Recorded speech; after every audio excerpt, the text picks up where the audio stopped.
So you've probably seen this mouse all over your social media, and that is for good reason. This is the Logitech G Pro X2 SuperStrike, and I've had it for around 7 weeks, so let's get into it. So right out of the box, the Logitech G Pro X2 SuperStrike feels, well, super lightweight, but in a premium way. There's no creaking, there's no flex, it's just clean, minimal design, and it doesn't try to look flashy at all. Well, honestly, it actually makes it feel more serious, like it's built for the performance and not for the aesthetics. But now here is the crazy part. This mouse doesn't use traditional mouse switches. Instead, it uses something called haptic feedback to simulate the click. So when you press down, you're not actually activating a physical switch in the usual way. You're getting a vibration that feels like a click. And I'll be honest, at first it was very weird. My brain knew something was different, but after a short amount of time, I started to forget about it, and that's now when the mouse got a bit interesting. So how it actually feels with a haptic feedback, it's basically the clicks feel super consistent, like perfectly consistent every single time. So there's no variation, no double clicking issues developing like over time that you normally would have with switches.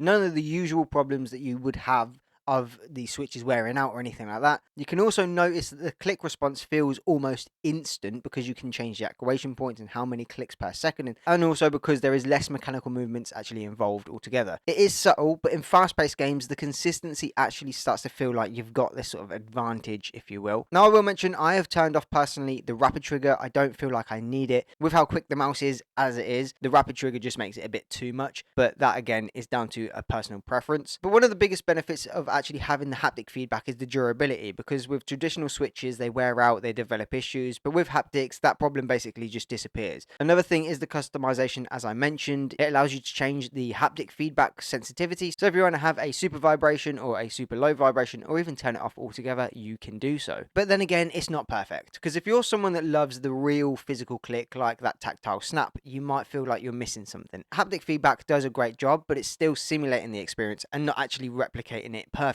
And then obviously you do have that short adjustment period where everything feels different. I mean, not in a bad way, it's just unfamiliar with the brain and how the mouse works. It takes a while for you to get used to it, but once you are used to it, it is a completely different ball game. But let's jump outside of the whole click system. Everything else is exactly what you'd expect from a top tier mouse. The sensor is flawless, obviously having the 8K polling rate. Tracking is smooth, it also has light speed, so it's very responsive. The shape is a safe and comfortable for most grip styles. The battery life is solid too, so you're not actually consistently charging it. I've had this for around 7 weeks and I think I've charged it maybe twice, and that is with a good period of gaming throughout the day as well. So the real takeaway is this mouse isn't just about the performance, it's about a new way of interacting with your gear. The haptic click system is different, but it does solve a lot of these real world problems with mechanical switches and how they deteriorate over time. And this might actually be where the gaming mice are sort of heading. Obviously, we've seen the haptic come into the Master MX4, and I've been loving that mouse for productivity. So now to have that in a gaming mouse, this is my go-to. Now to pair this as well with a Wootin